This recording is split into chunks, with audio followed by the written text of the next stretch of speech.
Welcome to the Gritty Podcast. This is Brian Call, your host, and my brother Brent Call is behind the desk running the show over here. And today's podcast is with David Brinker. And David, he was, I think, the third or fourth employee, or maybe the second employee at Sitka Gear. It was the third or fourth. It was the two owners, and then one of the owners. He was the fourth. So David, basically from ground zero, started with Sitka Gear, and just recently, I think more than 11 years he worked there. Mm-hmm. And just recently he has gone on to other things. But he was with Sitka when it first started, when the brand was just getting started, and he's been with it that whole time to where it is today as a major corporation in a major brand in the hunting space. David is a good friend of mine. He's always been a supporter of the Gritty Podcast and me personally. And I hold him in high esteem. He's a good human being and he's a pleasure to be with. We went hunting this past week in Arizona, hunted Coues deer together in Quadamundi. He and I and Ryan Lampers. It was a blast.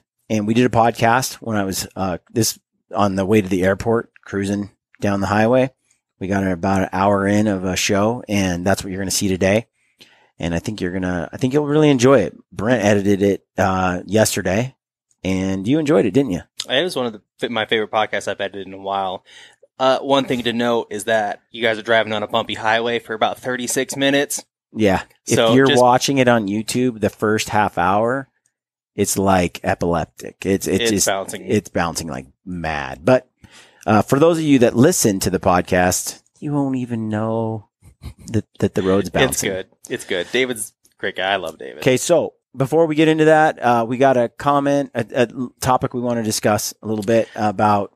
I got a couple of comments that are all from the Montana Hunt series that we put out, the Montana Elk Hunt.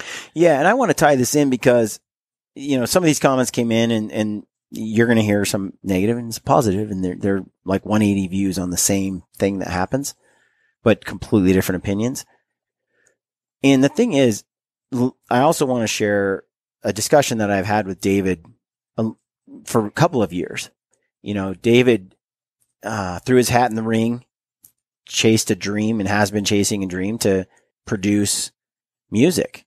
And he's got some country music songs, an album that he got out, recorded this stuff in Nashville, and has some great songs that I enjoy. We listen to on our hunt. And it takes a lot of guts to put yourself out there to basically have people say, you suck, or I love what you're doing. And a lot of times I think fear keeps us from doing a lot of things in life. Well, you probably have some fear that people might say some things like this. Go ahead and read it. And what's the context? This is the context of, they are of Casey and Jordan Harbison's bulls that they shot at. We have a series out we did during the open season of them hunting in Montana. So on YouTube, I have a video of Jordan's first bull elk. Mm-hmm. And Casey also shot an elk on that trip, but he also missed one. So on a frontal shot. Mm-hmm. And some people had some opinions. Which I knew they would. Yeah. The first one is by Aaron Bruce. It says, dude, men don't cry. And they sure as hell don't fake cry and post on YouTube. Buy a Gillette razor, shave your facial hair, grow a man bun, and wear a dress next time you go hunting. I'm not sure who mentored you into manhood, but men do not behave like that, you pussy. Perhaps cutting hair is a more suitable occupation. I am so sick of you snowflake generation asswipes. Okay. And that was directed basically at Jordan because he cried when he shot his first bull. Mm-hmm. Yeah. All right. And he left a comment on the next video as well. Which was of Jordan taking a shot of his bull. Casey, excuse me. Again, Aaron Bruce, that's awesome. In the last video, y'all were crying like snowflakes D-bags. And then in this video, y'all are taking marginal at best shots on elk. Wow. Y'all got it all. Well, except consistency. And we have another one that was from Casey's video. This is by a comment from a lady named Jessica Cipher. Mm-hmm. Piss poor responsibility hunting. Another great example of how this generation has no ethics. Can't believe you put that out there for the world to see. Nice that bull had to suffer because you have no patience. If you were hunting with me, I would make you cut your tag. Scum. Were there any positive comments? Yeah, right underneath of those. Yeah. From Michael Mulligan. I love your last name. Man, it's refreshing to see the truth shown in films these days. I feel like a huge part of why some of the non-hunting public may misunderstand what we do is lack of truthfulness and transparency in situations like this. Well done, and keep up the work. Good work, guys. Yeah. First of all, I'm no snowflake, and neither is Jordan Harbison. Mm-mm. That sort of, I guess, talk about an arrogant D-bag. That sort of stuff just pisses me off. But I'm just going to say that, as far as Jordan fake crying, it's not fake crying. It's not fake crying.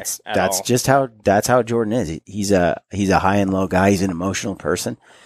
And it's real. Whether to say Jordan's weak because he cries is pathetic, because a lot of men cry doesn't make you weak. In fact, it's so freaking irritating.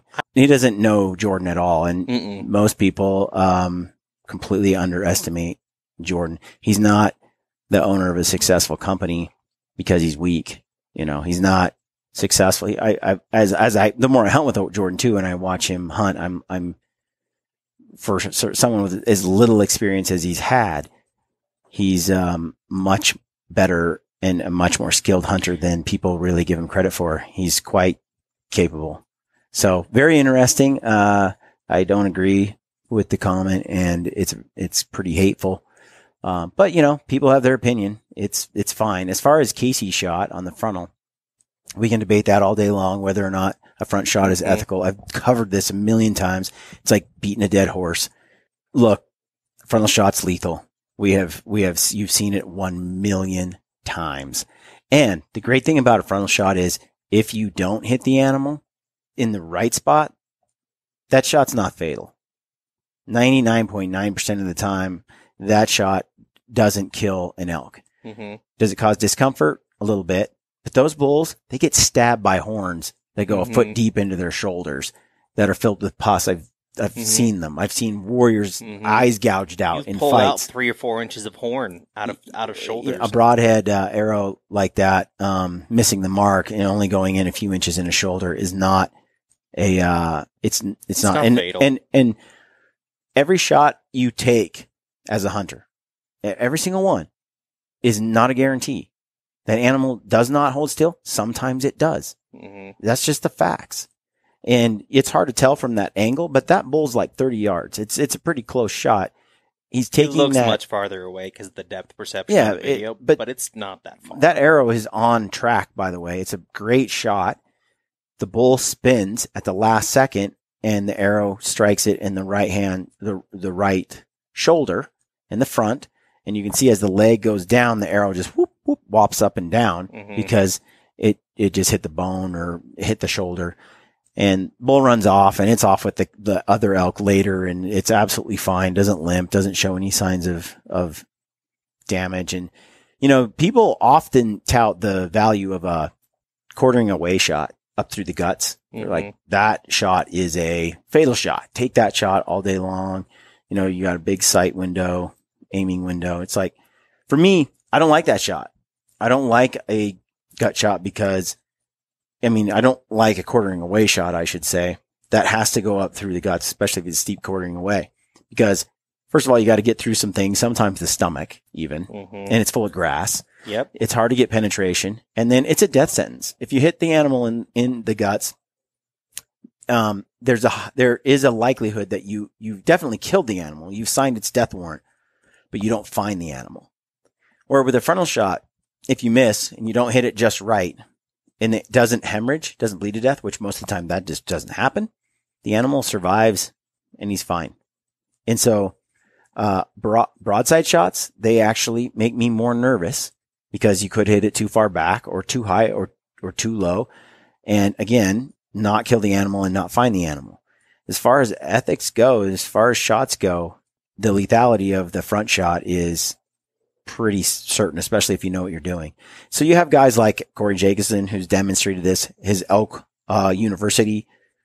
You can go and get on and subscribe to and purchase his classes on it. You can see on Elk 101, you can see the body cavity on video. You can see where the aiming point is, where the innards are. He's taken a carcass and he's kind of shown you where all that stuff is and how big the target zone is. And once the arrow pops through that soft spot, it goes in and it hits everything important. It's an extremely lethal shot. And then they've demonstrated over and over and over and over and over again how deadly that shot is. So, a lot of hate on that because he took a frontal shot. I don't care. We can sit here and argue forever about whether or not a frontal shot is an ethical shot on archery. I don't want to talk about it anymore. Mm-hmm. From my perspective, it's ethical. It's a perfectly acceptable shot. If you don't like it, too bad. So, anyway. On a happier issue. There's this article. And by the way, if you disagree with me, leave a comment. I don't care. I'll read it. And when like I said, I think Corey Jacobson has done a thorough investigation in this shot, and he knows what he's talking about. And I'm not just saying this flippantly. This is something that I've seen, witnessed, done, and now researched. There's just not a leg to stand on for getting rid of or telling me that it's an unethical shot. So anyway, next subject is, so I want to go back to this thing about fear preventing us from doing things, because Brinker is one of those guys that I feel like is an example of someone who's faced fear head on, like singing in front of a crowd of people. It's pretty intense, and putting your music out there to be criticized or valued. It's like those things take courage. And a lot of times in life, I feel like we don't take those chances because we're afraid of the negativity or the downside from it. And David is one of those people who just is spot on. Tim Ferriss has a blog post that I like, and I listened to I read his book actually on 4 Hour Work Week, where he talks about fear. And Tim Ferriss says there's a 7-step checklist for overcoming fear. Basically, in a nutshell, he does an analysis where he writes down what he's afraid of. So you actually put your fear in words on a piece of paper or on a computer. It kind of gives them real life. It does. Acknowledgement. And it sort of lets you see, okay, what is my concern? Instead of this ambiguous anxiety, you're like, boom, you nail, what am I afraid of? Mm-hmm. And you put it down. 2, you say, okay, how likely is it that this thing I'm afraid of will happen if I do this action? And you're like, out of a scale of 1 to 10 being 10 extremely likely and 1 being like probably never going to happen. And a lot of times what you'll find out is the thing that you're afraid of is like a number 3 or 2, or it's like almost nothing. Mm-hmm. Then you look at, okay, what could happen if I follow through on my action? Even though I'm afraid, what's the upside? What's the pro? What's going to be the end result of that? And you realize, man, if I go and do XYZ thing that I'm afraid of, but I do it anyway, there's like out of a scale of 1 to 10 that it's going to be a positive thing, that something awesome is going to happen. It's like a 8. So we let this fear of something that probably isn't going to be an issue stop us from something that's fairly likely to benefit us greatly. Mm-hmm. And by writing it down and kind of going through this step-by-step process of really looking at your fear, you can start to realize that a lot of the things that you're worried about just aren't that big a deal. And so when someone criticizes me on YouTube, because when I hit publish and I publish a video, I discussed this with Jordan. I discussed it with a lot of people. Do I show this video that shows Jordan Harbertson crying when he shoots his first elk? And my take was, like with just about everything with Gritty, just keep it real. Put it up there. And whether people want to hate on it or not, that's okay. Because the upside is greater to me. And what is there, like 30,000 views or something on that video? More than that. 40,000, 50,000 views with like 1,000 positive comments. Mm-hmm. Oh, the negative comments are like in the 1%. Like it's out of 1,000 comments, there's like maybe 5 or 6 negatives. So there's this mini example of if you were afraid to publish it because someone like that is going to hate on you and call you weak and a snowflake because you cried, versus 1,000 people and 50,000 views on a video of people that valued it and really valued the honesty of that film. And frankly, you know, as Shane Mahoney had said to me last year, he's like, I wish more hunters were honest about the emotions they feel when they kill an animal, because non-hunters think it's just easy. And the fact is, Jordan spined that elk because it dropped. It ducked the arrow, dropped, hit the ground. Jordan hasn't killed a ton of animals, right? At this point, he's new. He goes up and he has to shoot that elk again. We think it's going to expire. 5 minutes later, it's still down there. It gets up and tries to move around. That was heart-wrenching. You know, I didn't show that in the film because that is hard to watch. Mm-hmm. I showed enough in the film so you could tell that, yeah, it didn't go down easily. And he had to shoot it a couple more times. And that's tough. That's tough to see, but it's also reality. And when you take the steps to take an animal in the wild and you're running with fair chase, that animal can get out of the way, dodge, move. And Aaron and Jordan 12-ring that thing. I don't know if I've seen this happen a couple times. Aaron Snyder shot a bull in the spine. And it just seems like sometimes that happens. It takes them a little longer to expire, even though they were great shots. You know, he shoots that bull and yeah, it brought him to tears because he's a sensitive human being, good or bad, right? For better or worse, that's who he is. There's nothing fake about it. And Jordan was like, yeah, put me out there. It's what I am. There was that concern like, well, people think you're doing it because you're trying to get attention, because now you're crying, you know, blah, blah, blah. And it's like everything you do when you put yourself out there publicly, someone can take it and attribute false motives behind it. We tend to be our worst enemies and say, oh, I'm not going to share this because then people might think that Brian Call, you know, blah, blah, blah, even though the truth is the truth. I just got to a point where I didn't care. I don't think you should care or really can afford to care. I think it'll stop us from doing a lot of things in life and sharing a lot of things in life if you do. So that's my take. David Brinker, good friend of mine. Sorry this ran on so long, but I feel like I love how he has addressed his fear, how he's taken risks, gone after things that matter to him, despite criticism that might come his way.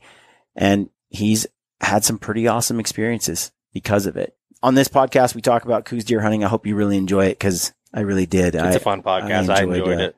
Enjoyed his time, and I hope you're getting some stuff out of this gritty podcast we're doing. Leave us a review. Sign up for our newsletter. We appreciate it. We appreciate all of it. And as always,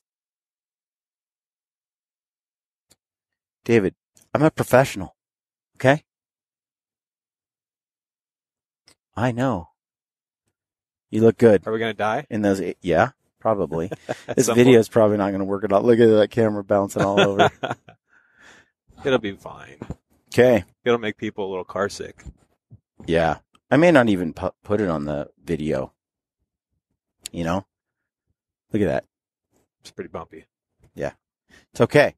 Because, as I established the other day, most people listen to this podcast anyway. Got a little turbulence. Yeah. So, for those who are willing to, you know, we're going to get off this road in 30 minutes maybe? Yeah, 11 miles. Okay. This is where I've seen all those mule deer. See this? You know, it just looks like mule deer country. Yeah, huh? I should look and see if it's public land. Let's do that. How are you going to do that? Are you going to use Onyx Maps? I'm going to use Onyx Maps. I feel like that's cheating. You know, no. Like that's too much technology. Too much technology? Mm-hmm. No, that's not. That's because I like it. That's called, yeah. All right, folks, welcome to the Gritty Podcast. I'm here with David Brinker, and we are actually cruising down the highway, taking David to the airport in Tucson, Arizona. and we're somewhere hours from Tucson, making our way there, and we've just finished a week of epic Coues deer, javelina, Coatimundi. Let's say cows. I was Cows. corrected this morning. I know. I just can't bring myself to say cows deer. I can't do it. Coatimundi, you did good on that one. You didn't shorten it to Quaddy. Coati. I asked about that one too. Coatimundi. That's the other one people say. Coatimundi. Did you just mute her, would you? I was going to say, can we bleep that out? Yeah. It's giving people all of our directions. So, yeah, Coues deer hunting. We were here in the hacienda with Randy Newberg. This is my second year, your second year doing this hunt. The first year you got the plague and weren't really able to fully partake of the hunt. You went home early. Yeah, I think I actually only hunted, and it was totally half-ass hunting, probably one day. And the rest of the time I laid in the bed, and then I went home. That was miserable. Sam Solholt was with me. He rode through it till he got the plague as well. In the last couple of days, I was hunting solo. But see, the mistake we made is we went straight from SHOT Show to the hunt. And SHOT Show is like a petri dish of many different types of diseases. And this year, we came a little earlier than we did last year. Yeah. So let's get into this podcast about Coues deer in Arizona. What is your impression of this hunt? Just right off the top of your head, like overall, you're going home right now. What do you feel about it? Well, they've definitely lived up to the legend of being one of the hardest, if not the hardest, deer to spot and stalk for multiple reasons. Obviously, one of the main reasons is the terrain they live in is full of loose rocks. It's very dry. All the brush is loud, sticks on you, pulls your fabric. It's almost impossible to be quiet, coupled with the fact that we all know how spooky white-tailed deer are in the first place. Mm-hmm. That's why most of the people in the Midwest hunt them out of tree stands. Right. So they're already jumpy. There's a lot of predators out here, so they're always on edge. And these old bucks especially, they don't show themselves until the rut. So you add all those things together and you stick a bow in your hand and you try to get under 50 yards or 40 yards. And it is rough. But I would say we got down here perfect timing because the first 2 days we had really good conditions. When I landed in Tucson the other day, it was raining.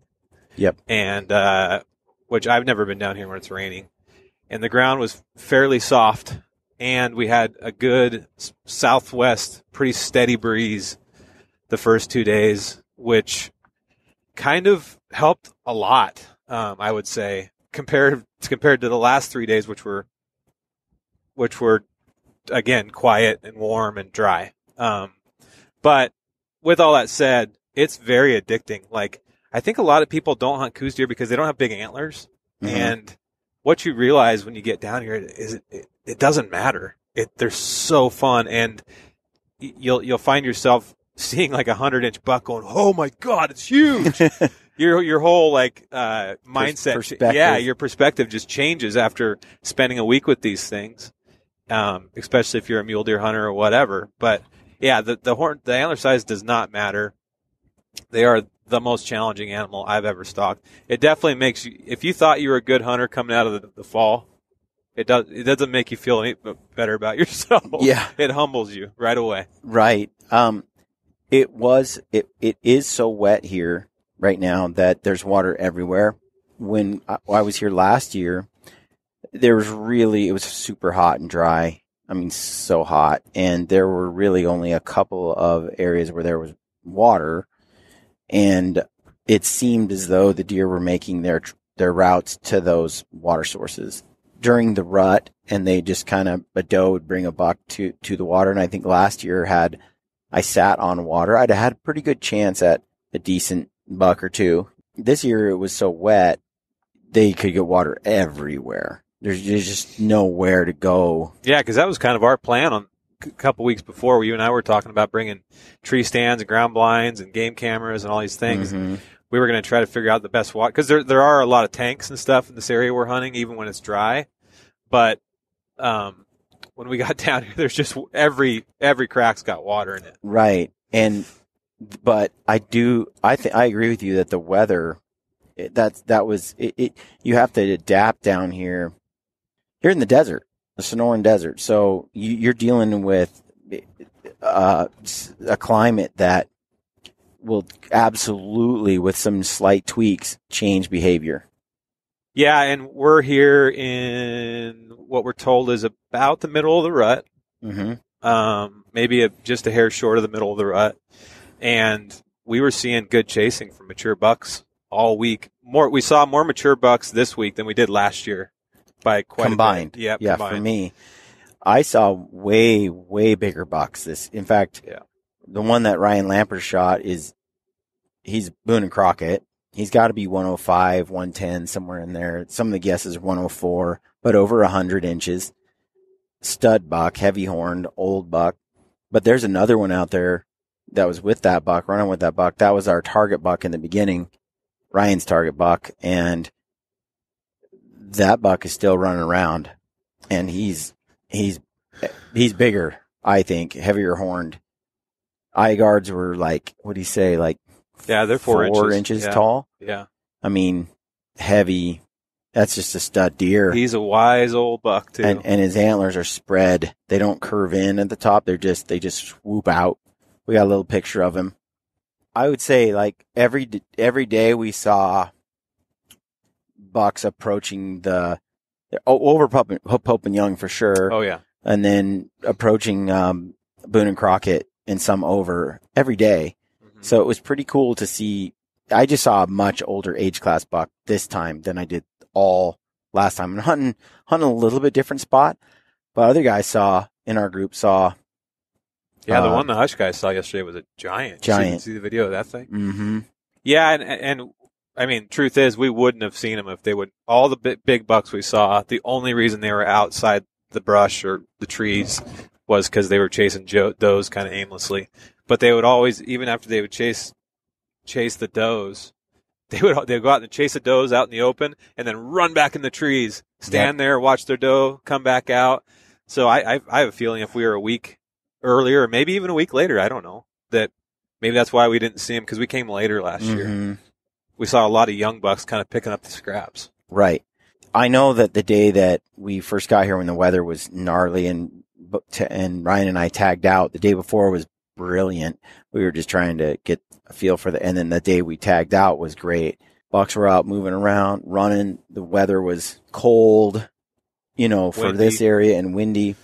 Conditions were perfect, and they were out chasing does. And where Ryan crept in, there were multiple does or multiple big bucks, all centered around that one hot doe. Mm-hmm. And I gotta wonder, if there were more does available, all those big bucks wouldn't have been concentrated around that one doe. I feel like she was like the only game in town. Yeah, and as the days progress, it seems like we started to see more hot does. Exactly. I wish we had like 3 or 4 more days, because it seems like it's just getting good right now. Right, and that's where I almost think the pre-rut could be better, than what we're in right now. Yeah. With 1 or 2 straggler does coming into heat before all the rest do, the bucks just, I think you can get that stupid activity like that Ryan got for a couple of days. Yeah. Then later, it just shifts. They were chasing all over. It's a double-edged sword too, because we were seeing all these bucks, and coming from the mule deer side, usually when you're hunting early mule deer, you'll wait until they about their second or third bed, and then you'll spend your whole afternoon stalking them, and they, just generally speaking, stay there. These things, at least this week that we're here, they don't stop moving around. The doe will try to lay down, then it'll chase it back up, and they could move a half a mile. You don't know. Like there was a couple times I almost started stalking bucks we thought were going to be stationary, and I looked through the spotting scope, and here they just take a jog and run 500 yards. And if I'd have got over there, I would have never found them. Right. So that was probably the biggest challenge. You were seeing more bucks, but they were hard to get to stalk, because other than yours stayed stationary for quite a bit. Yeah, it was hot on that hill. Sun was out. Yeah. That was, we saw a few do that, but for the most part, But I think that was the second day. Ryan's were kind of holding out in the same local spot too. I think we were just coming in at the tail end where they were kind of staying local, and now they've just kind of blown up, it seems, and they're starting to move more. Yeah. But the first 3 days they were holding pretty tight. Yeah. Yeah. It's interesting to see how quickly the rut can shift things. 1 minute you've got to really, they're behaving this way and staying local, and the next they're way out there. So back to the whole question, like impression of this hunt, like in a few words, good, bad. I love it. I'm going to do it every year. It's addicting. It's, what is it that you love about it? I love the weather. You live in Utah, I live in Oregon, and this time of year, we may have to talk to some border agents here real quick. We'll see. Yep. They're going to be like, what are you doing with these big headsets on? Hold on, folks. We got to talk to border agent. Border agents. Hey, guys. How's everybody today? Good. How are you? Kill anything? Yeah. Got a Coues deer. Nice. Yep. Yeah. Coues buck. What's it weigh out? Oh. I got one up there. Oh, really? 20 pounds. It's too much work that thing. 20 pounds of meat? Yeah. It's not like Ohio, man. Yeah. No. It was, we got two good bucks. My other buddy, who's not with us, he shot a Boone and Crockett. I've had cameras all out there. This is some nice racks. Really? Yeah, get the drum. The mule deer hunting down here has been pretty killer too. It's like, we're just trying to figure out the area. We're getting there. You guys have a good one. Yeah, man.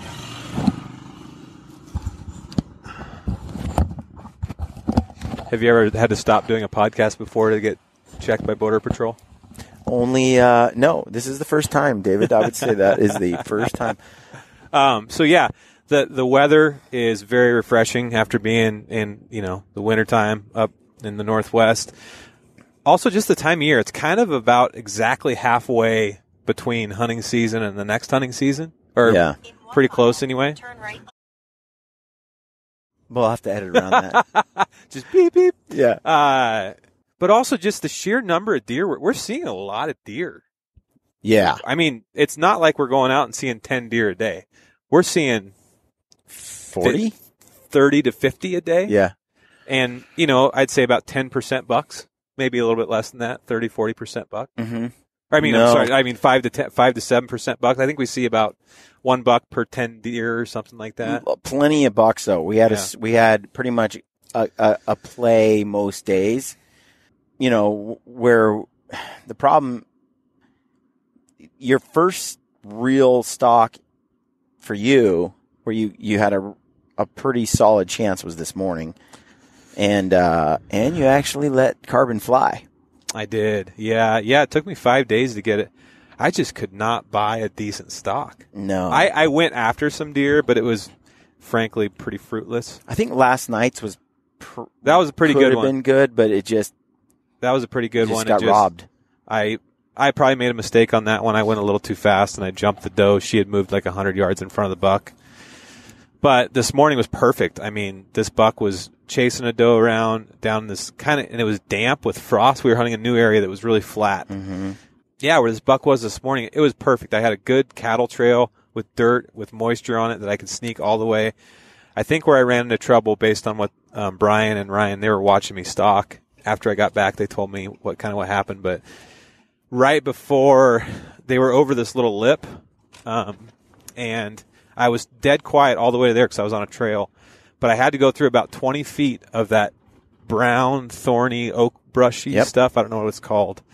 But it's almost impossible to not make a sound going through that. I think I've seen South Cox do it. Yeah, and he gets his underwear. Yeah, he gets maybe that's what I should have done. It was too cold this morning, though. I couldn't have done the underwear thing. It was 30 degrees when we rolled out this morning. That's the thing is, we were watching, and it was like you walked right to him in like 5 minutes. It was quick, and it looked good.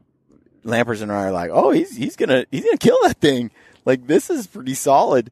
And then as you start to go through the dark brush, I was kind of hoping you'd go around it, because if you went around and went up on the flat where she was, you probably would have been 50 yards from her. Mm-hmm. But it becomes, you were using the bank as cover, but I think it's even better to risk being seen rather than heard. Yeah, and for sure. And because they're just, I just figured, I guess the bet I was taking is that he was, because when we first spotted him, he was chasing her around so good. And I just wanted to get up over the lip, and I was just going to hang there. You were 50 yards from where they were, and that was the perfect place to be and hang there. Yeah. The problem was she heard you. She heard me. And as soon as she heard you, those ears just went boom. She pinned you, and then she watched like intensely, and you'd take a few steps, and she was like, she knew. She just heard you.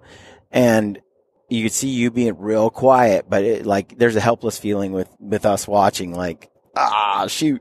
But then she ran, she's like, I don't like this. And she ran like 50 yards. Yeah. And she stopped and started grazing. And she looked back where you were at, and she's like, something's over there, but this is far enough. And she started eating again. The buck started rutting her. And then she heard you again. And then she decided to climb to the top of a little knob and look down where you're at and wait for you to show yourself. Yeah, and that must have been about the time I spotted them across from me. They were about 100 yards away, 120. Yeah. And he started chasing her again. Yeah. And when he started chasing her again, they seem to have forgot that there was something over there. I backed out and got back out of sight, back in the ditch I came from, and walked all the way around this little point. Snuck up the trail where I saw them. I had marked pretty good mentally where they were, and I snuck up in there, and I couldn't see him, but I came around a corner, and he stood up out of his bed. And he was right at the end of my range, but he was in my range, and when I ranged him. And I shot, I thought, a decent arrow, and it sounded good. You've got a hinge release. I got a hinge release. It was giving me a little trouble going off this time. Usually it doesn't, but for some reason I kept my sanity and kept the kind of floated the pin in the right spot and tried to keep my pressure loose and all that stuff. But I kept pulling it. It went off, and this is a small target, dude. What are they, 100 pounds?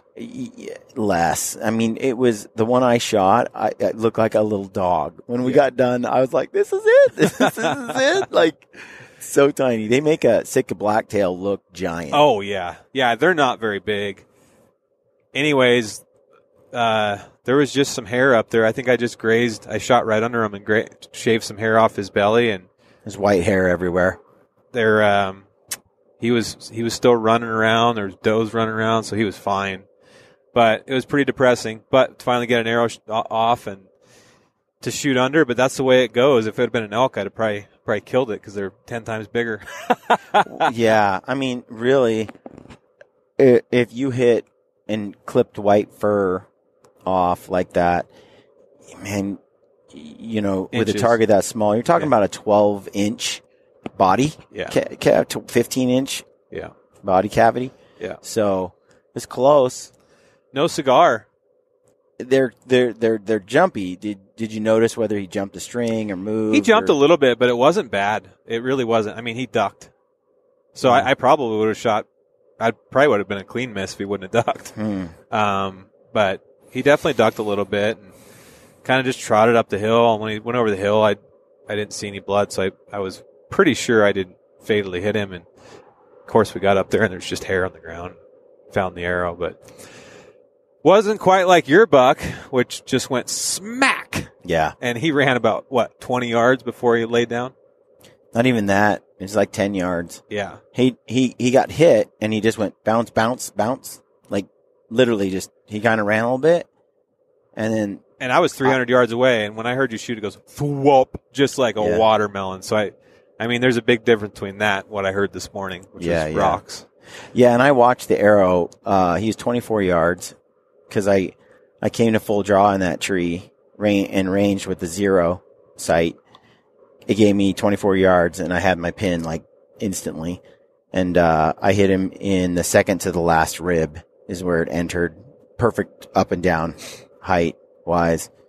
A little bit. He's quartering a little to me, but I couldn't tell that. There's some brush there. zipped right through him though, and you could hear it. You could hear the bone break. You could hear the pop. But he just bounced like nowhere, just boom, boom. And then that's what surprised me is when I snuck over there and check my arrow, and I looked back at you, and you were hand signaling me like, he's right there. Shoot him again. I'm like, what? And then I literally walked like 5 feet from where I shot him and saw him again. So it was wild, man.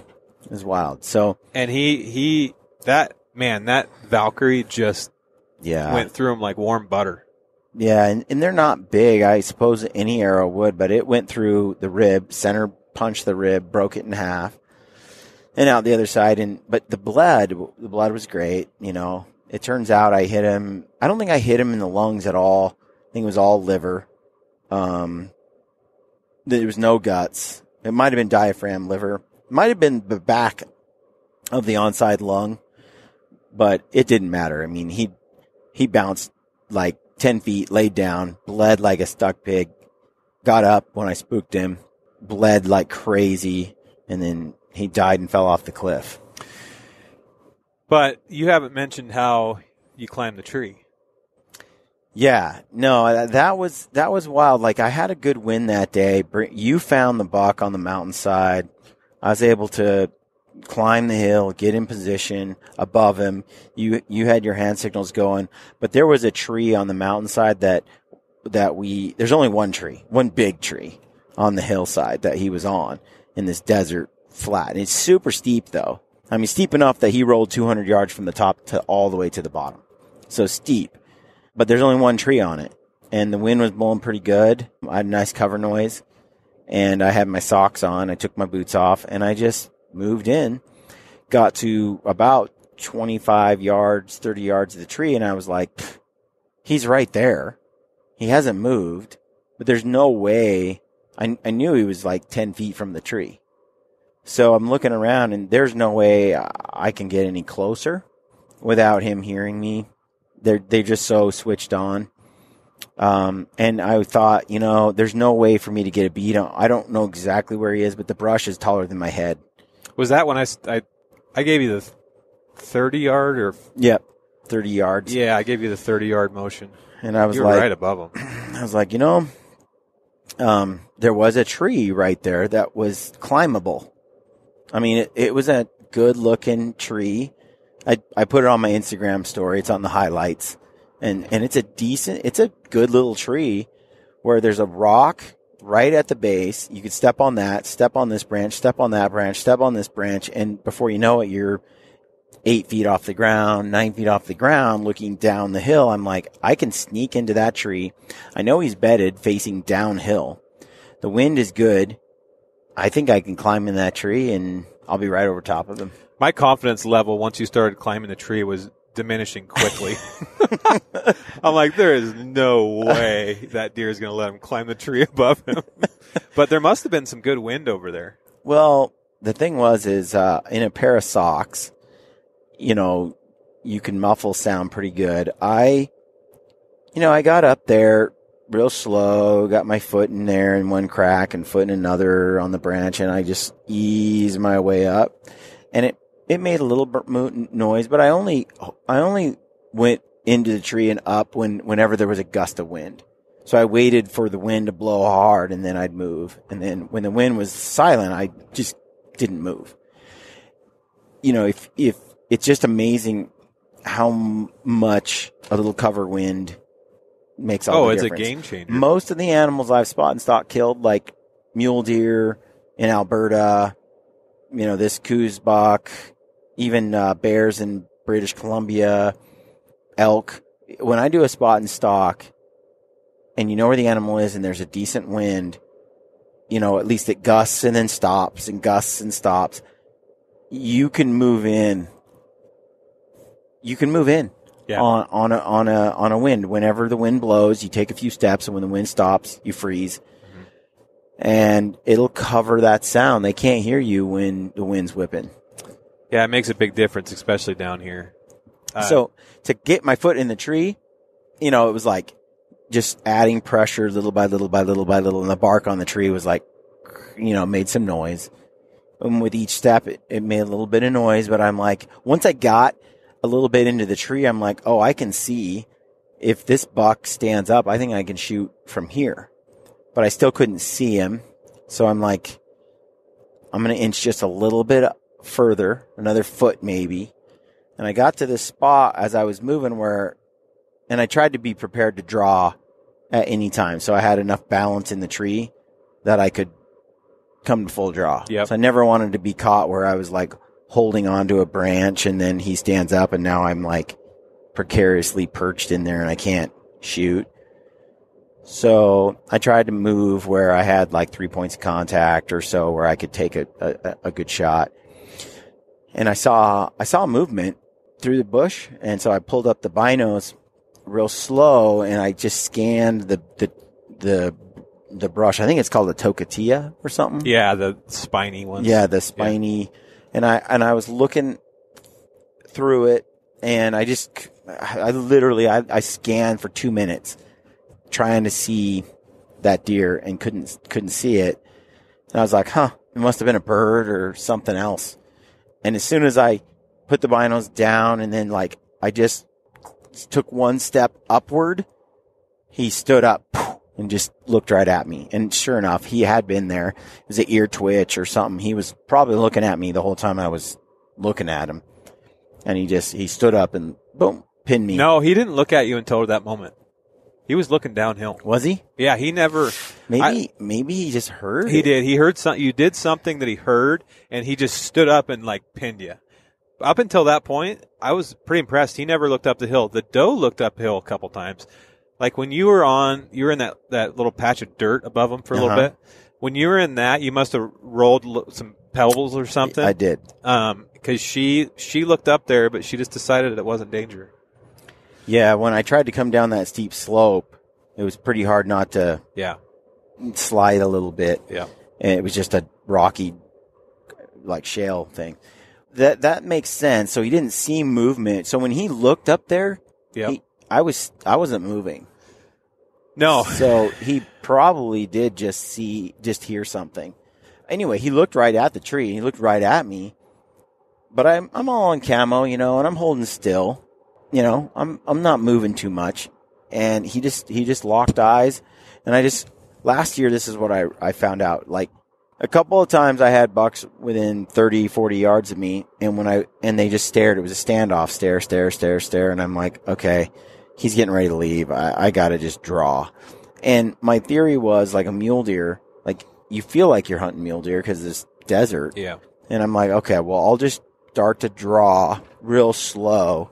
And if I do it slowly, they'll just stand there and let me come to full draw. Yep. That did not work last year at all. Every 2 times I tried that and they just bolted instantly. Yeah, I think they see there's a lot of predators, and so I just don't think they get a break. Yeah. Yep, I agree. Jaguar. So I was like, you know what? I think what I'm going to do is I'll just hold out, Hopefully he looks away and I can come to full draw or he takes a step or something. And I was probably sitting there for, I don't know, a minute or two. And you're over there watching this. Honestly, I was expecting it to fall apart at that point because usually when you get inside that 40-yard range of Coues deer, anything, they are gone.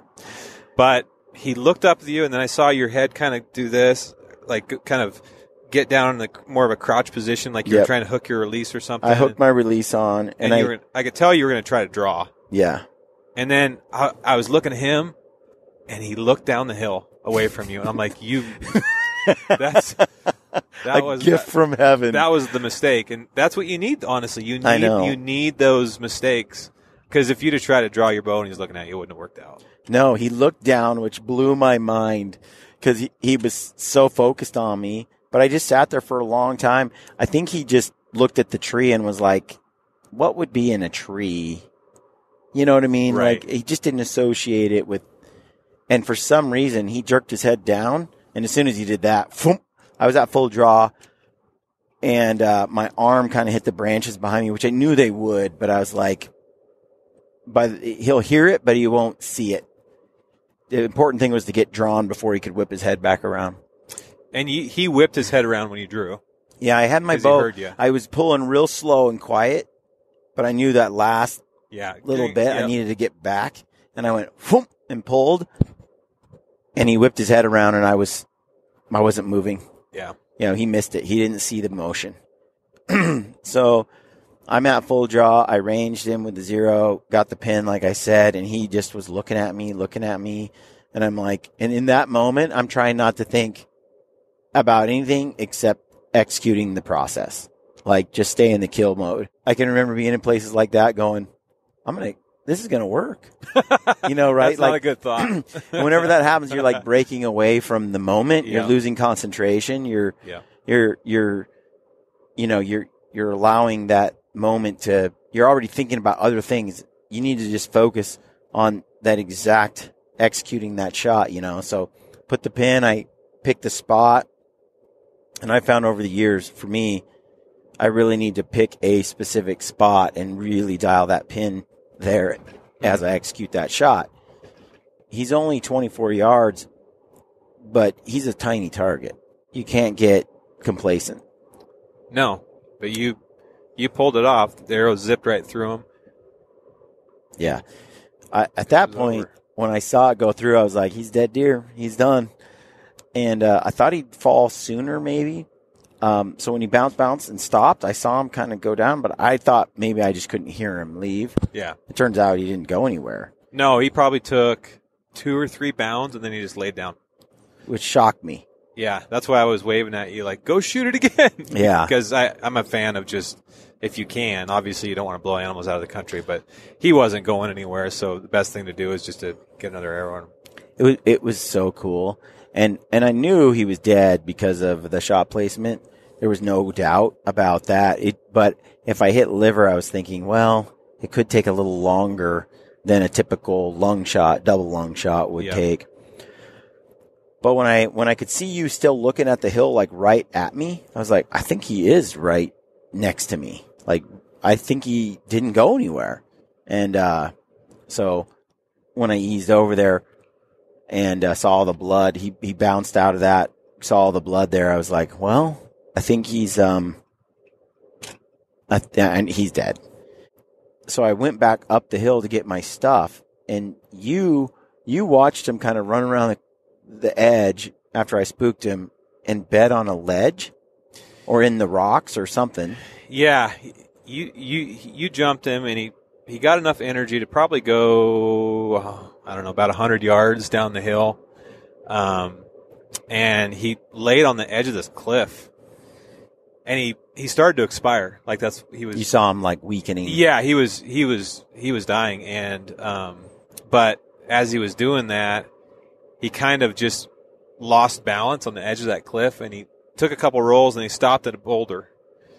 And I'm like, well, since you couldn't see where he was, I was just going to walk over there and then, yell at you to come down, because these things, if they fall in a hole, I don't know if you'd ever find them. Right. I mean, they are tiny. So I started walking over there. I start heading up the hill, and it's really steep. And I hear brush above me. Mm-hmm. And I'm like, I just naturally grabbed my phone and started filming, because I thought, well, is he running or rolling? Well, I see his legs. He's rolling right towards me. And I hit film, and he rolled about 10 yards from me, end over end, and rolled all the way to the creek. Made the pack out a lot easier. Yeah, he somersaulted like 200 yards off the mountain. And you see him tumbling.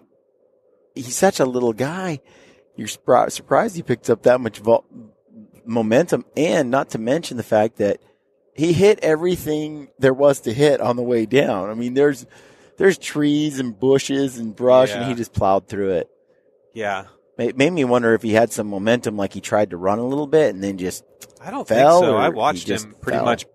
I think it was just a really steep hill. Yeah. And he just kept kept when rolling. when I was climbing the hill to go after him, and we made this plan together before I took off. I'm like, this is where I think I'm going to approach from here and here and here and cut across. And we executed the plan just pretty much. The only thing I altered was I came in a little higher instead of at his level, because as I got there, the wind was gusting up every now and then. So I was like, mostly it was in my face, but now and then it would blow straight uphill, and I knew I couldn't come in too low So I decided to come in above his spot, which worked out great. But when I was climbing that hill and the rock was sliding down, on my approach up there, I was like, this is ridiculous. There's no way I'm sneaking up on this deer. I'm breaking every branch. I'm knocking rocks off this hill. But I was around the corner enough on this hill that I was like, maybe he can't hear it. And he didn't. Other than that doe looking up there that one time, he didn't hear it. And the interesting thing is when we started to make this approach, you turned to me and said, yeah, pretty much this looks like an impossible stalk. That it did. And then you followed it up with, but you know what? A lot of times when I think it's impossible, that's when I actually kill the animal. It really is true. If I think it's a slam dunk, that is the worst pre-stock thought you can have, folks. Don't ever say that to yourself. Yeah. No, that's true. And sure enough, conditions worked out brilliantly. And for me, I'm just thrilled because I worked really hard last year and I had a lot of opportunities like what you had this morning. Just a couple shots fired, just close calls, but nothing quite that came together. And it was a lot hotter last year, much later in the season. And it seemed like deer just did not hold still. It was toward the end of the rut and they were just moving from one mountain to the next mountain, and it was really tough. I really liked coming earlier. I don't know how much the moisture also played a role, but I definitely liked earlier in January than later. I tend to agree with you, although my opinion of last year is a little jaded because I had the plague. Yeah. Well, Sam was there both years too, and he was saying the same thing. I think we hit it about right, though. Yeah, it was great. I almost would like to come down 5 days earlier. Well, we can next year. Yes. And the sheer size of the public land, and there's so much area we haven't even scratched the surface. No. And the funny thing is, like, we've had, every day has been an adventure of some kind because you're into mule deer, mule deer, you're into Coues deer. You can shoot Coatimundi, which 4 Coatimundi encounters, and technically 3 because one was in the dark on the road driving home, but 3 and 1 is just salt in the wound. It's going to sting for a long time. We should tell that story. I think that was the best story of the week. That was a rough day. So yesterday we're glassing. We're trying to get David a buck. Me and Ryan Lampers are glassing the mountains, and David is up to bat, and we're glassing from this knob that pretty much we've glassed from every day for 4 days. Every day because with the first day, Ryan saw that big buck that he didn't kill. He killed another big buck. And so since he tagged out, I'm like, well, I'll go after that other big buck that was over there. Yeah. And we hadn't seen him since the second day. Oh, didn't Ryan see him right here? Didn't Ryan You're right. Ryan saw him the third day too. But, yeah. But he's always in the same, about a square mile, there's a mountain. Mm-hmm. We call it Orgy Mountain. It's Orgy Mountain because there seems to be where the hot does go, and there's a lot of bucks up there. Yeah. But you counted 20 does in one brown thicket on that hillside. There's just, he's just doesn't show himself a lot, and we hadn't. He'll rut a doe, but he'll stay under a tree. Mm-hmm. He'll stay where you can't see him. And Ryan had seen him day 3. He saw him day 1. We saw him day 2.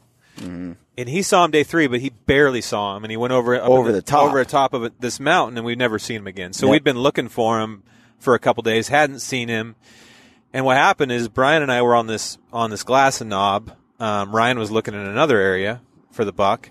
And we spot this buck we call Limpy because he has a bad back leg. I don't know if he got shot. But he's a nice, big, tall, forked horn buck, heavy horned. He's nothing close to the buck we were looking for, but he's a great Coues. He's bigger than the buck I shot. Yeah. And Limpy goes into actually a pretty good spot and kind of disappears below us. So I decide to just make a mad dash down there and see if I can cut him off. He was kind of erratically running. I have no idea what he was doing. Yeah. He wouldn't stop. He was definitely killable. He was. And I got down. Anyways, I bombed down there. I left my tripod sitting at the glass and knob with Brian. Jacket. I just kind of just bombed. I went down there. I spent about a half hour, and I never saw him or anything. David's gone about 10 minutes, and I'm like, you know what? I'm going to run over to the edge there where I last saw David, look off the edge, and I'm going to film him if he gets on a stalk. I decide to leave my rifle because I have a HMR 17 with me to shoot a Coatimundi, and leave my bow, which I have a Javelina archery tag. I just decide, you know what? I'm just going to film. I'm not going to, whatever. And I bomb after David. I go down there to where David is, and I'm not gone, and I see Brian Lampers driving his truck from a long way off, closer to us, and he stops. And I'm like, what's he stopping for? And I'm making my way back now because I couldn't see you off the ledge. I'm like, forget it. I'll just go right back to our glassing spot. And I'm headed back to our glassing spot, and Ryan cruises down, and he meets me at the top. He tells me that basically, for like the whole time that you and I had gone off, that 10 or 15 minutes, that giant buck was running around us, our tripods and stuff. He was within 30 yards of our tripods. And all our crap, our backpacks, chasing a doe. And he went around our spot a couple of times. And we're off. God. It's just gone. Salt in the wound. Just gone. And as I'm coming back up the hill, he's like, right there, Brian, do you see the buck? And the buck had just gone over the hill. And I'm like, what? We're sitting there trying to figure out what to do. And two javelina walk right past us, like in bow range. And your bow is in the truck. In the truck, about 200 yards down the hill. And I'm like, really? So I'm a little frustrated by that. You're not there to shoot the giant buck. And Ryan's a killer, right? He's not that impressed with animals unless they're really big, where you and I are like, did you see that fork in a horn? Yeah. And he had big eyes over that. He did. Like he was saying how it's bigger than the one he got, and he got a giant. Mm-hmm. So he was pretty stoked about it, and we're sitting there talking like, what do we do? Meanwhile, I'm like waiting around in some brush pit somewhere, and there's my bucks walking by the tripod. Yep. And then Ryan and I walk over to the tripods, and we're standing there talking, and a Coatimundi starts walking within 10 yards of us. To some people, they're like, well, whatever. It's like, dude. But you guys got to understand, Brian and Ryan they would almost have rather shot a Coatimundi this week than a Coues deer because they're so rare to see. Nobody really knows that much about them. Nobody else in camp has seen one. No one ever sees them, and this would be the third or fourth. That'd be the fourth one. That'd be the fourth one we've seen. And the first two have escaped us. Yeah, the first one we saw, we stalked it for a half hour. Ryan should have shot it in the face. Ryan should have killed it. Like, you and I were like, sitting there, we don't want to. This is day one. I don't want to push someone else. Does everybody know what a Coatimundi? Maybe you need a refrefresher course on that, because in case they didn't watch the thing last year. Yeah, if you listened to the podcast last year, you kind of know. But basically, it's sort of like a lemur, monkey, raccoon, meerkat, sort of. You know what I mean? Like a mixture of a few things. And they're really. It looks kind of like a badger. Yeah, it's like a cross between a badger and a raccoon or something. And a lemur, because those tails are like, they stick straight up in the air. Yeah. I think this one was a little younger, though, because his tail was flat. He was kind of more brown than dark, blackish color. Mm-hmm. Didn't have the swagger that first one did, jumping from tree to tree. And they look like a monkey. So anyway, it walks within, like, right next to us. And I point at it to Ryan, and Ryan looks at me, and he goes, no, with his hands. No, because Ryan had left his 17 in the truck, and your 17 was 20 yards on the other side of the more like 80 yards. Oh, it was okay from us, and so I'm like, my rifle is by the tripod, and so Ryan turns to go get the rifle and runs up the hill to get it, and sure enough, it just didn't. He didn't get back in time. And it just got in the brush, and it disappeared on us. That was actually, there was one more thing we had that morning from the same spot. You almost shot a coyote. Yes. But by the time you got your crosshairs on it, walked right out of the opening. Just barely. I mean, it was a rough day because we had all these like gimmies on a platter. Do we want to mention the fact that you left your binoculars on the hill too? We could leave that out, David. Like, I think it's something we need to talk about. Because last year when we were here, I don't recall last year. Anything with last year. Man, you vividly remember a lot of other things. I let Brian borrow my 15-power Leupold binos. Because I trust Brian. Brian's True. a great friend. Now, this is after I borrowed Randy Newberg's prototype, legit range-finding Leupold binos. And long story short, somehow Brian dropped both off cliffs. I dropped Randy's off a cliff when I leaned over and it fell out of my bino bivvy and landed. And so his binos, which he'd had like 2 or 3 years and had never had any issues with them, and I broke them on the first day. And then I borrowed yours the next day and did the same freaking thing. Just drop them off a cliff. And so after all the messed up opportunities yesterday on this knob, we drive away. We kind of all had pits in our stomach. Gosh darn it. Because we could never find the buck again. We tried to find the javelina, couldn't find them. We went to another glassing spot, and I'll go, hey, Brian, can I look through your 15s? I was looking a long ways, and he goes, yeah, sure. And he goes in the back of the truck. He goes, I think I left them on the hill. Yeah. And so he goes and he's looking for these things, and he's gone for like an hour, and Ryan and I are like, he must have lost them. And meanwhile, we spot a buck that's like perfectly stalkable. Yes. And I realize I left my bow in Brian's truck. So we're like, okay, yesterday was a freaking cluster. let's drive to Brian's truck and get my bow so I can go stalk this buck. We get to Brian's truck. It's locked. No sight of Brian. No binos. Anyway, it was a mess. It but was a that's, mess. we're human too, folks. Well, and the thing was, I'm like, you came over there and you're like, hey, we found a nice buck and we want to kill it, but my bow's in your truck. I'm like, oh, you're kidding me. So you take off and go after that buck. In the meantime, Ryan and I look for another 30 minutes for my binos. We're getting ready to leave the mountain, and I'm like, I don't know. Ryan's like, they're probably in your truck. And I'm like, they're not in my truck. And we come over to this rise, and where you had set down your jacket earlier that day, we had stopped and sat there for a while crying about the coati. And that's when I set my binos down right there. And so thank goodness Ryan spotted him. Here's the deal, though. Like, binos shouldn't be camouflage. I mean, I just think that that's a bad idea.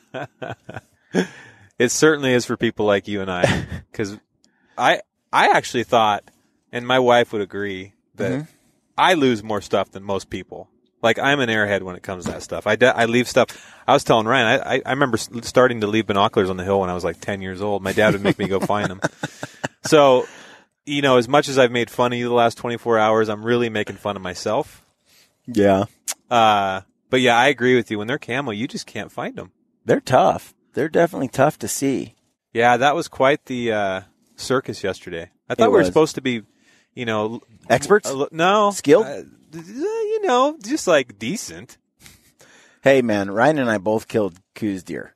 And you got a shot, which was more than anybody else got all week. One thing I would like people to think about with this hunt is, we're always trying to get people interested in hunting, right? Give them opportunities, find new places to hunt, tell people to come out west. It's totally worth it. You're going to experience some incredible experiences, all that kind of stuff. I'm with you. This hunt for me is an annual thing. Moving forward, it's just an annual thing. I look forward to this as much as anything. It's in January, mid-January. There's not a lot going on hunting-wise. It's T-shirt weather, bow hunting. I mean, right now there's like snow and cold and darkness back home. Yeah, when I was FaceTiming my wife last night, it was raining so hard I could barely hear her. Yeah, and Lamper said today it was like 0 degrees where he was at, or -10 or something. In Bozeman? Yeah. Oh. It's like, so here we are in T-shirts, just relaxing in the sun. And the other thing that's really neat about it is, like, yes, the Coues deer are tough. They're tough to hunt. But, man, we got chances. Yeah, and Randy, he was in bow range twice. 20 yards one time. It's totally not doable. Impossible. No. It's totally doable. You need, just like all hunting, but maybe even more with these things, you need conditions. You just need, and you need a little bit of luck. You need things to come together right at the right moment, more than maybe some other species that kind of let you get away with murder sometimes, Right. Like elk during the rut, you can get away with some stuff. Like little movements, a lot of noise. Even mule deer, sometimes you can get away with. These things, it seems like you can't really get away with anything. Other than, I will say this. Mm-hmm. 2 things I learned this week. They hold pretty tight. So one rule that I learned this week is don't just assume they're gone. When you get down there, it's something my dad told me a long time ago. Unless you see them leave, assume they're there. Otherwise, you'll be like, he's not here, and you'll start rustling around, and they'll jump up 20 yards from you. You can't see them. When they're laying down in that grass and that brush, you cannot see them. Right. So I think you have to trust they're there unless you saw them leave or heard them leave or the wind or whatever. So I learned that. And then also, what I noticed is we were able to glass them from the truck. Yes. Pretty safely without them being too concerned about us. Mm-hmm. And in the wide open, 300 yards from them even. And they weren't concerned. There's a lot of border patrol down here. There's people everywhere. Yeah. Non-hunters, especially. So you're much better off to not just go hiking because you're just going to be blowing deer. Mm-hmm. We honestly, we glass from the truck. And then once we decide where we want to, or the buck we want to focus on, we may hike up to a vantage point out of sight of him and and get a better look at him. But man, the truck does not seem to bother him much. No. And there were a lot of opportunities. Let's say that you have a really hot day and there's no plays, like you scouted that morning and you didn't see any bucks. You got nothing put to bed or nothing to go on. It's hot. They were moving throughout the day. Here and there. You could pick up a buck and see it now and then, but a lot of times it was fruitless. There wasn't, once you didn't put one to bed in the morning, it was kind of tough. Depends how hardcore you want a Coues deer, I suppose. But if you had ample time, I really think the way to handle this is on a day like that, you grab your dog and you go hunt quail, which we did. Mm-hmm. Me and Lampers each got ourselves a Mearns quail. That was freaking awesome. The bird hunting has been off the charts. Sam Soholt shot 5. Lampers and I should have shot 5 apiece, but we missed a lot. There's jackrabbits. Again, there's the coati. We had some guys in camp with predator calls. We're really successful on coyotes. Yep. Eric Chesser shot like 5 coyotes and a silver fox. And that silver fox is cool. Yeah. He was all about the predator hunting. I mean, you name it. There's options out there. Duck hunting is really good. You can just sort of pick and choose what you want to do that day. Mm-hmm. And then the javelina hunting, you can get the tag. You got to draw the tag in this particular unit where we're at, but it's not that hard. No, I think it's pretty much 100% in it. I think so. Yeah, because they had leftover this year, and you could buy those. They ran out of the leftover tags. Yeah. But every year you can get that javelina tag, and we've eaten the javelina and the jackrabbit, and it's phenomenal. We had it the other night, and it was. I'm not joking. It's just flat out good. Yeah, and I was very skeptical. I've been taught, and I think a lot of people were taught that you don't eat jackrabbits because of parasites or whatever. But they were telling us that these jackrabbits are edible all year round. Yeah, and they're antelope jackrabbits, and they're almost as much meat as you get from the Coues deer. Really? Yep. 40 pounds. Really? Mm-hmm. They're ridiculous. I never got a shot at one of them. They were steering clear of me. But maybe it's 2 rabbits equals 40 pounds. But we got last year, Hank. We shot they shot a number of them, and I couldn't believe how much meat we had. Yeah, the back straps are like a little deer. Mm-hmm.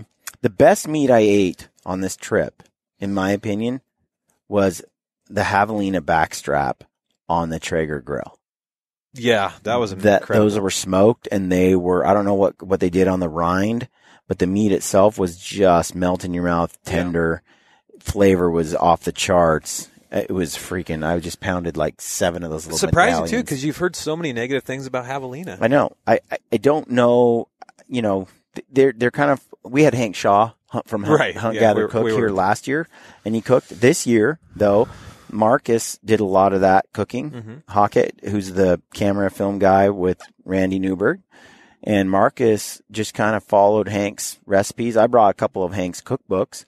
He crushed it, man. Like the food was, fantastic. It was not, he's no like gourmet chef. He just.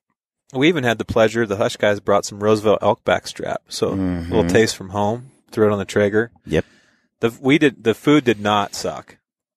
Yeah. And we ate pretty much whatever we shot here. Yep. With the exception of, we had a little garnish stuff, like a little bit of salmon. We had quail the other night. The quail was great. I smashed 4 quail last night. Yeah. They were in the on the table there, and no one was eating them. So I took the bacon left over from the morning and I wrapped it around the quail and smashed it. It was good. Yeah, it was amazing. So, the hunt itself is, you just got all these options. I think one thing to also note is the hush guys and the hunting public, they got into mule deer and figured out that there were piles of mule deer to choose from just a little north of where we were hunting the Coues deer. And they were everywhere and they had a blast. And the Coues deer proved to be far easier to sneak up on, or the mule deer far easier to hunt than a Coues deer. Yeah, they just seem to be a little less freaked out all the time. They're a little bit more relaxed. They knew that Aaron Warburton Warburtron was right on those deer. They saw him at 60 yards and they just let him stand there. Mm-hmm. And then he inched his way in to like 41 until they got a little bit uncomfortable. Nice buck too. Uh-huh. You've got some great mule deer hunting opportunities as well. I got to say, it's really hard for me to I have a thing for the Coues deer. Yeah, I mean, you're here. Mm-hmm. You might as well hunt. I mean, it'd be hard to pass up a nice muley because mule deer are awesome. But man, you're here. Coues are so special, and you can't do it. You can hunt mule deer a lot of different places. Right. This is a special thing. You come in here for Coues deer. I got my I've been bitten by the Coues deer bug, and to be honest, we're talking about seeing some giant Coues deer, like old bucks. And I don't know that they saw any mule deer of that caliber, No, I think there was some nice bucks seen. Great archery bucks. Yeah, but nothing. Desert mule deer bucks. Yeah, nothing too big. But it's nice to know that they're there. Like I'm when I got home last night, I'm like, I kind of would like to stalk a mule deer to feel like a good hunter again. Right. Like this morning, we saw 2 mule deer bucks out in the flats, and David sees those, and they're not too far away, and we're talking on the ridge, and they're just walking around. They're not even looking in any direction. And then boom, we spot a Coues deer buck chasing a doe about the same distance, a little bit immediate distraction from the mule deer. Yeah. And we look at the Coues deer, and immediately they're looking at us. You're like, dude, mule deer don't even know we're there. And the Coues deer have you pegged at like a mile away, and they are looking at you, and they can hear our voices. They're just another level. They are. Which is why mule deer hunting's fun, because it's way less frustrating. And it's still pretty frustrating. Yeah, it is. No, anything with a bow, spot and stock is a challenge. But you're right. You do need some conditions to play nice. Well, again, I think if you had drier conditions and can sit water, obviously that's the most effective way to kill these things. I mean, but man, you'd miss out on all the fun of that's seeing those white tails running away. That's what happened last year. I could have sat on water, but I'm like, man, it's so fun to spot them and then try to sneak up on them. And you see more country, which is also the thing. Is like there's so many different types of country here. Mm-hmm. We hunted everything from the steep, cliffy stuff to the brushy bottoms to the like today it was more like a. How would you even describe where we were today? It was just flat, no underbrush, just whatever those trees are called there. I don't know. Sparse grass, mostly dirt. The cattle trail, so you could actually stalk. Yeah. So next year, I actually might focus there just to up my chances with stalking a little bit. Yeah. Stalking up in those cliffs is beautiful and fun, but it is so hard unless you have wind.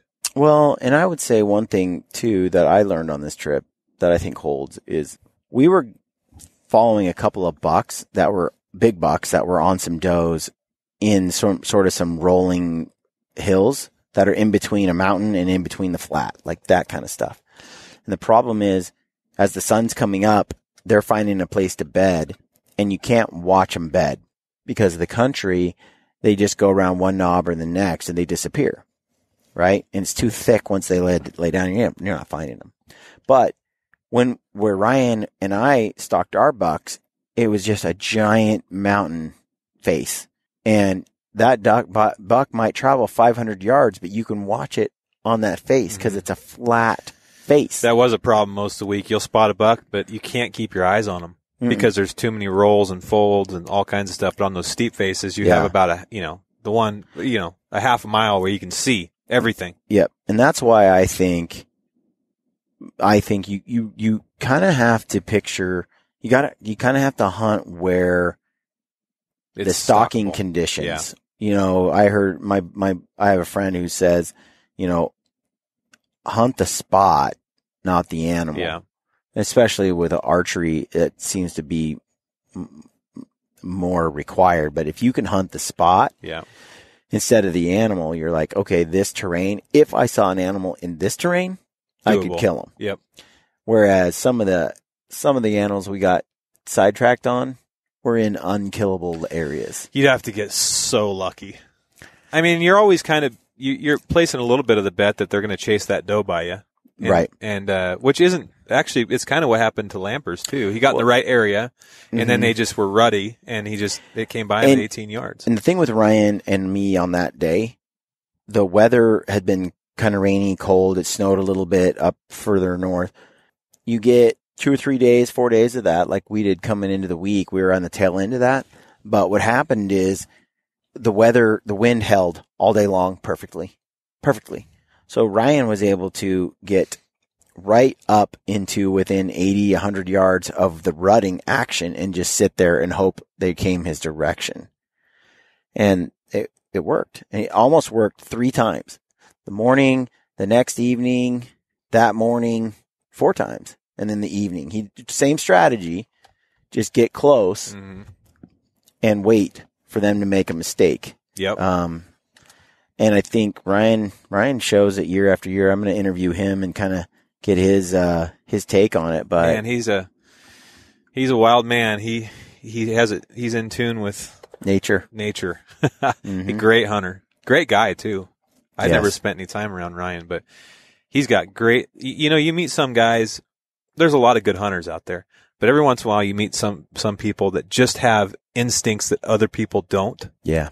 And some sort of, it's unexplainable almost, but there's skill levels another level. Yeah. And he's just wild. He really, really understands any animal he hunts, and he's very patient. He's a great shot, and he's just consistent. And it took him 2 days to kill a boone croc. And, there might have been some luck involved in there, but there was certainly a lot of skill. Yeah. 2 days.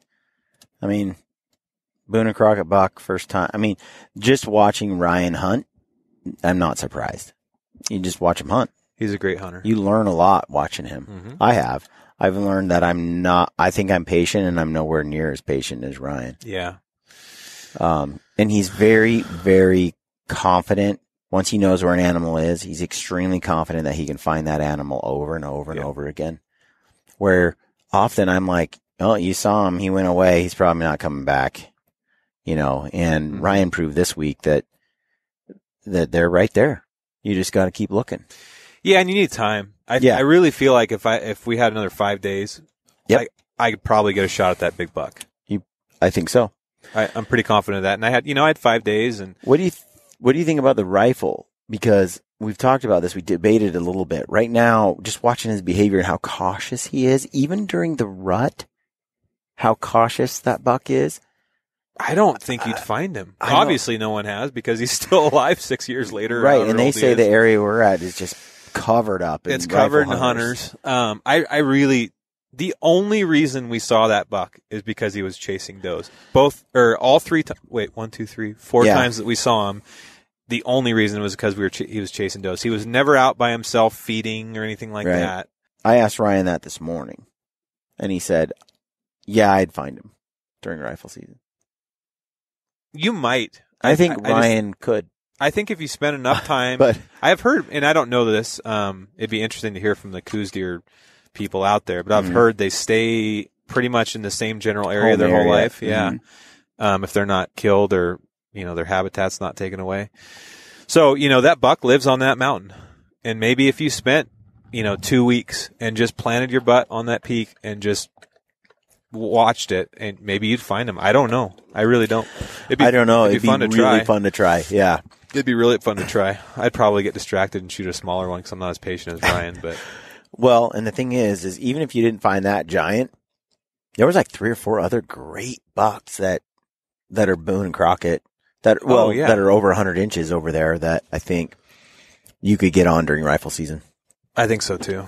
You know, but I'm thinking back to last year where I didn't see this caliber buck hardly just a one day, and the rest were just way, way smaller. So I'm just thinking the rut is the equalizer. It's the great equalizer, man. It is. It helps and it hurts. I mean, if they don't stay in one spot, it's pretty hard to get down there with a bow, especially when you can't get in a rush stalking.